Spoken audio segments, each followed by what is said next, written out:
আগামী 20 মে পঞ্চম দফা লোকসভা নির্বাচন। আজ তারই শেষ প্রচারে বেরিয়ে পথ চলতি সাধারণ মানুষের সঙ্গে বচসা হাতাহাতিতে জড়িয়ে পড়লেন বাম কর্মীরা।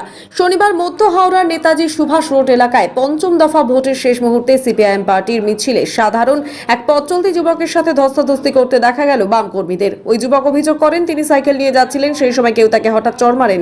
তার আরও অভিযোগ, ওই মিছিলের মধ্য থেকে কোনো কর্মী এই ঘটনাটি ঘটিয়েছেন। এরপরই সিপিএম এর মিছিলে বিশৃঙ্খলার ছবি ধরা পড়ল।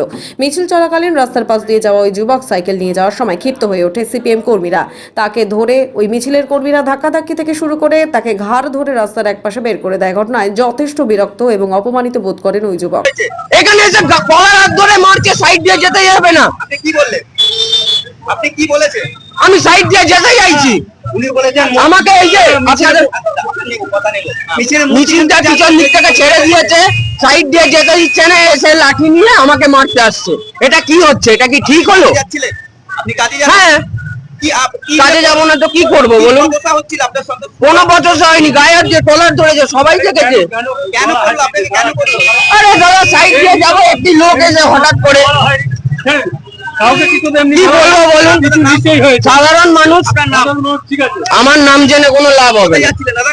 কাজে যাবো দাদা, টিফিন নিয়ে যাচ্ছি, বের করবো, খাবেন সবাই।